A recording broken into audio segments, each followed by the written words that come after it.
Hello friends, आशा करता हूँ आप लोग अच्छे होंगे। आज मैं पहले आप लोगों को एक कहानी सुनाऊंगा, उसके बाद जो टॉपिक है वो बेसिकली एक कहानी के साथ रिलेट करता है। तो चलिए पहले बढ़ते हैं कहानी की तरफ। अपनी कुर्सी की जो पेटी है उसको बांध लीजिए ताकि आप लोग जो है आज का टॉपिक है वो बड़े अच्छे से कवर कर पाएं। क्यों? उसका रीज़न ये है कि आज का जो टॉपिक है उसको सुनने के बाद, समझने के बाद आप लोग जो है अपने डेटाबेस को सिक्योर कर सकते हो, अपने कोडिंग को भी जो है मतलब कोडिंग स्किल्स जो हैं वो भी इम्प्रूव कर सकते हो। मेरा एक फ्रेंड है, उसने क्या किया था कि एक एप्लीकेशन जो थी वो डेवलप की एंड उसको सर्वर पे डिप्लॉय कर दिया। एंड उस पे क्या है कि भी ट्रैफिक आने लगा। अब थोड़े टाइम बाद जो है ट्रैफिक आने लग जाता है, तो ऐसे ही उस पे ट्रैफिक आने लग गया। और क्या हुआ, थोड़ा टाइम बाद मतलब कि एक महीना बीतने के बाद जब उसके यूज़र जो थे वो मतलब एक्चुअल यूज़र आने लग गए, तब क्या हुआ कि उसका डेटाबेस है जो वो लॉस हो गया। मतलब डेटाबेस करप्ट हो गया, उड़ गया, डिस्ट्रॉय हो गया। तो वो बड़ा मतलब इस चीज़ से परेशान था। तो वो मेरे पास आया, मेरे को बोलता कि भाई यार ये क्या हो गया, मतलब ऐसे डेटा जो है मेरा कैसे डिस्ट्रॉय हो गया। तो मैंने उसके एप्लीकेशन को चेक किया पहले कि ज़रा देखे तो सही इसकी एप्लीकेशन के अंदर है क्या। तो मैंने उसके अंदर चेक किया कि उसने वैलिडेशन जो थी वो नहीं लगा रखी थी। तो मैंने उसको रिकमेंड किया कि आप पहले वैलिडेशन से लगाओ। उसने वैलिडेशन से लगाई। तो कुछ टाइम बाद मतलब 10 दिन बीतने के बाद वो फिर से वही अटैक हुआ और जो डेटाबेस है वो फिर से उड़ गया। तो मैंने उसके रिगार्डिंग थोड़ी और स्ट्रांग रिसर्च की, तो मैंने जाना कि जो डेटा उड़ रहा है वो सीक्वल की क्वेरी की वजह से उड़ रहा है एंड उसी चीज़ को हम बोलते हैं सीक्वल इंजेक्शन। तो मैंने उससे पूछा कि भाई तुमने कोई ऐसी चीज़ तो नहीं लगा रखी कि मतलब ऐसी चीज़ मतलब कि कोई ऐसी क्वेरी तो नहीं लगा रखी जो कि डेटाबेस उड़ा देती हो।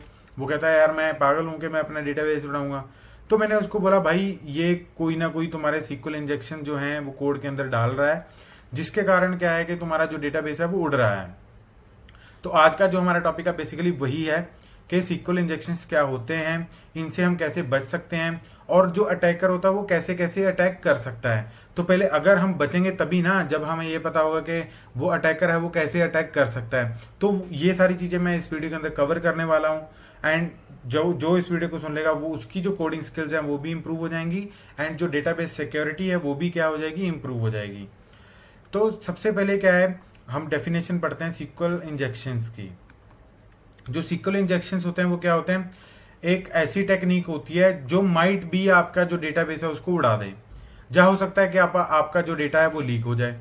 दोनों चीज़ें ही हैं, ठीक है गाइस। जैसे मेरे फ्रेंड का जो डेटाबेस था वो उड़ गया, ठीक है। अब सीक्वल जो इंजेक्शंस है वो क्या है, एक कॉमन वेब हैकिंग टेक्निक्स है। ऑब्वियसली बात है कि मेरा डेटा लीक हो गया, अब मेरे पासवर्ड्स थे जो यूजर्स के वो पता चल गए, जहाँ मेरा डेटाबेस ही पूरा करप्ट हो गया। तो ये क्या हो गया, एक वेब हैकिंग होगी। अब ये तो हमें समझ में आ गया कि एक वेब हैकिंग है। वो कैसे होती है, सीक्वल इंजेक्शन क्या होता है, एक मिसलेनियस कोड को क्या कर देते हैं, या सीक्वल स्टेटमेंट्स को क्या कर देते हैं वेब पेज की मतलब वेब पेज से वो इंसर्ट कर देते हैं। मतलब क्या करते हैं, जब भी हम किसी यूजर को बोलते हैं कि आप अपनी डिटेल दो, वो उसके अंदर क्या कर देते हैं, मिसलेनियस कोड डाल देते हैं या कोई सीक्वल की क्वेरी डाल देते हैं। और हमने क्या किया होता है, उस पेलोड को जो है वो हैंडल नहीं किया होता। तो उसके बाद क्या होता है कि वो चीज़ें हैं जो मतलब हमारे डेटाबेस के ऊपर क्या पड़ता है, इम्पैक्ट पड़ता है। ये सारी चीज़ें मैं वीडियो के अंदर बताऊंगा गाइस, घबराने की नीड नहीं है। तो ये सिर्फ एक बेसिक टर्मिनोलॉजी है कि भी हमारा जो डेटाबेस है वो उड़ सकता है। ये एक टेक्निक है कि जो मतलब वेब है मतलब एक हैकिंग टेक्निक है। और ये किससे होती है, मतलब सीक्वल स्टेटमेंट्स या कोई मिसलेनियस कोड है जो वो वेब पेज की इनपुट से आ सकता है।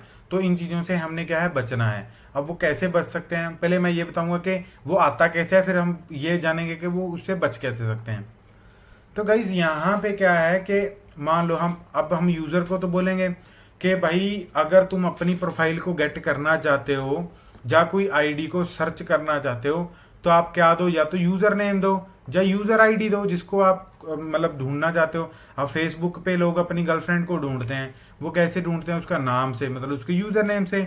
जा क्या यूज़र आईडी तो आप देते नहीं हो, बट अगर आप उसका एडमिन पैनल देखो तो आपको यूज़र आईडीज भी हैं जो विजिबल हो जाएंगी। तो आप यूज़र आईडी और यूज़र नेम दोगे। तो उसके लिए आप कोड में क्या करते हो, या तो गेट रिक्वेस्ट स्ट्रिंग करते हो कि यूज़र आईडी दे दे, या गोलैंग के अंदर आप क्या करते हो, सी डॉट पैरम्स करते हो कि पैरम्स के अंदर जो यूज़र आईडी है वो हमें दे दे। और इसको हम क्या है, इसको हैंडल करते नहीं है और सीक्वल के अंदर डायरेक्ट इसको लगा देते हैं कि select star from users where user ID equal to this. इससे क्या होता है, इससे गाइस क्या इम्पैक्ट पड़ता है। अब इसके जो ऊपर इम्पैक्ट पड़ता है वो मैं अभी एक्सप्लेन करने वाला हूँ, तो ध्यान से सुनेगा। इस बहुत ही अच्छी चीज है जो मैं अभी डिस्कस करने वाला हूँ। तो इसके अंदर क्या बेसिकली वो पास क्या करता है, मतलब अभी जो यूजर नॉर्मल यूजर हैं वो तो क्या करेंगे 1 2 3 4 पास कर देंगे यूजर आईडी के अंदर, बट जो यूजर जो हैकर्स स्मार्ट होते हैं वो क्या करते हैं, यूजर आईडी तो डाल देते हैं बट उसके साथ एक सीक्वल का एक क्वेरी, छोटा सा क्वेरी है जो वो यहाँ पे डाल दिया इन्होंने। वो क्या डाल दिया, और 1 = 1 मतलब ट्रू। तो इसमें ये स्ट्रिंग ये कैसे, अब आप लोग बोलोगे ये कैसे आ सकता है, क्योंकि गाइज जब भी हम पैरम्स में डेटा भेजते हैं तो वो स्ट्रिंग के फॉर्मेट में आता है। तो यहाँ पे हमारे पास डेटा किस फॉर्मेट में आया, स्ट्रिंग फॉर्मेट में आया। तो स्ट्रिंग के अंदर हम स्ट्रिंग को वैलिडेट नहीं कर पा रहे कि भी स्ट्रिंग के अंदर क्या हो क्या नहीं हो, मतलब वैलिडेशन मैंने लगाई नहीं, मैंने डायरेक्ट यहाँ पे यूजर आईडी किया और यहाँ पे पास कर दिया, यहाँ से यूजर आईडी लिया और डायरेक्ट मैंने SQL क्वेरी में पास कर दिया, हमने वैलिडेट तो किया ही नहीं।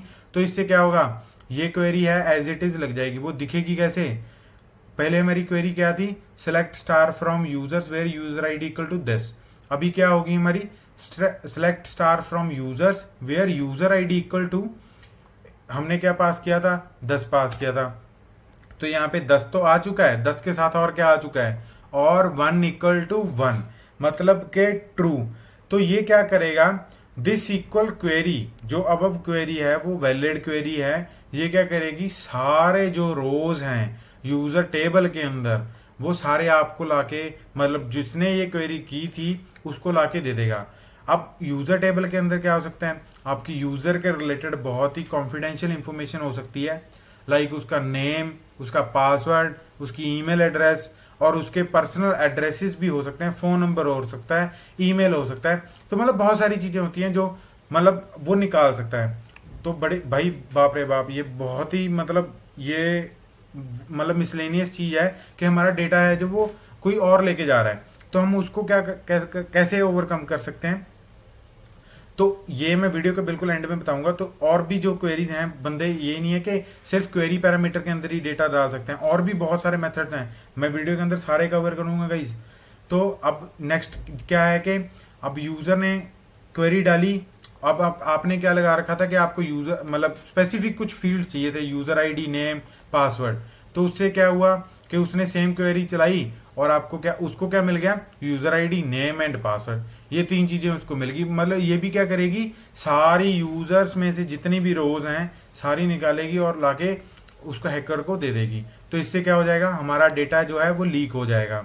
अब सेम जब आप लोग क्या करते हो, मान लो आप किसी यूजर को बोलते हो कि भाई लॉगिन कर ले, मतलब लॉगिन जो है डिटेल मांगते हो, उसमें क्या मांगते हो, ईमेल एंड क्या मांगते हो, पासवर्ड। अब इसके अंदर बंदा क्या भरता है, अपना ईमेल एंड पासवर्ड भरेगा। अब ईमेल एंड पासवर्ड को जब वो भरेगा तब आप लोगों के पास जो होगी, मान लो अभी के लिए मैं मान लेता हूँ कि आप ऐसे इस जो ईमेल है पासवर्ड है उसको यहाँ पे गेट कर रहे हो। यहाँ पे मैं लिख देता हूँ ईमेल एंड इसी को मैं लिख देता हूँ पासवर्ड। आप गाइज मेथड पे मत जाएं, आप सिर्फ बात को समझें। यहाँ पे मान लो आप लोगों ने ईमेल एंड पासवर्ड जो है वो यहाँ पे गेट कर लिया एंड उसको SQL क्वेरी के अंदर पास कर दिया। अब SQL क्वेरी क्या लगी है यहाँ पे के सिलेक्ट स्टार, मतलब यहाँ पे क्या SQL क्वेरी लगी है, select star from users where email equal to email, मतलब ये वाली ईमेल जो हमने, ये वाली ईमेल गाइस, ये वाली ईमेल एज इट इज यहाँ पे रख दी हमने, एंड उसके बाद and password equal to password. मतलब हम ऐसी क्वेरी लगाएंगे, ऑब्वियसली बात है हम मैच जो है वो ऐसे ही कर रहे हैं। अब इसके अंदर वो क्या डेटा है जो वो पास कर सकता है, अब हमने क्या किया, डायरेक्ट ईमेल है जो एज इट इज पास कर दी, पासवर्ड है जो वो भी एज इट इज पास कर दिया। अब वो इसके अंदर क्या डाल सकता है, ईमेल की जगह वो क्या डाल सकता है, मान लो उसने डाल दिया डबल कोट्स के अंदर और उसके साथ क्या है, एक और डबल कोट और उसके बाद इक्वल टू और फिर एक डबल कोट, ये चीज डाल दी। तो ये भी अगर SQL क्वेरी के साथ में लग जाती है, अब ये कैसे, ये क्वेरी कैसे बनेगी, select star from users where name, मतलब हमने क्या किया था, ईमेल जो था, ईमेल डबल कोट और double quote equal to double quote and उसके बाद एंड पासवर्ड जो था हमने क्या बोला उसको, डबल कोट और double quote equal to double quote. तो ये क्या है, एक वैलिड क्वेरी है। ये भी क्या करेगी, अब यहाँ पे बोल दिया कि यहाँ पे जो फील्ड ईमेल है जो खाली है वो जा, फिर क्या दोनों खाली हैं, मतलब सारी रोज मेरे को यहाँ पे रिटर्न कर दो। इसका मतलब ये है, जो मैंने अभी सिलेक्ट कर रखा है इसका मतलब ये है कि जा ईमेल खाली हो, जा क्या हो, मेरे को सारा कुछ दे दो। तो ऑब्वियसली बात है ईमेल और पासवर्ड तो खाली होगा नहीं, अब जो सारी रोज हैं मेरे को वो रिटर्न कर दो। तो इसके अंदर क्या होगा, आपकी जो सारी यूजर टेबल्स की रो हैं वो क्या होंगी, रिटर्न हो जाएंगी और आपका डेटा क्या है, लॉस हो जाएगा। अब ये एक तरीका है कि अब जब आप किसी फॉर्म के साथ काम कर रहे हैं, लॉगिन फॉर्म के साथ काम कर रहे हैं, तो उसमें भी आप लोगों का जो डेटा है वो लॉस पड़ सकता है। ये तो होगा कि डेटा फेच कर लिया। अब वो हो सकता है कि एक क्वेरी और भी डाल दें इसी के अंदर। वो क्या हो सकती है, वो ये हो सकती है कि ड्रॉप टेबल लाइक यूजर्स। अब आपने मान लो ये अब क्वेरी के अंदर डाल दिया यहाँ पे, जब हम यूजर आईडी गेट कर रहे थे। अब मैं गोलैंग के अंदर आ जाता हूँ, मतलब ये स्पेसिफिक लैंग्वेज नहीं है, मतलब आप समझ लो कि भी बस ऐसे कुछ होता है। तो यहाँ पे मेरे पास क्या है, ड्रॉप टेबल यूजर्स। तो मैंने यूजर आईडी सीधा डायरेक्ट पास कर रखी थी, तो उसके साथ मेरा क्या आएगा, अब मैं इसके साथ क्या डालूंगा, एक मैं सेमीकोलन लगाना भूल गया। तो क्वेरी के अंदर क्या होगा, select star from users where user ID equal to, यहाँ पे मेरा आ गया कॉलन, उसके बाद आ गया ड्रॉप टेबल यूजर्स। तो मेरा क्या हो जाएगा, जो मेरा टेबल यूजर्स है वो क्या हो जाएगा, डिस्ट्रॉय हो जाएगा, खत्म हो जाएगा, आपका डेटा है वो लॉस हो जाएगा। तो ये थे कि भी यहाँ पे क्या है कि आप लोगों का डेटा है जो वो लॉस हो सकता है, मतलब आपका जो डेटा है वो प्रिवेंट नहीं है।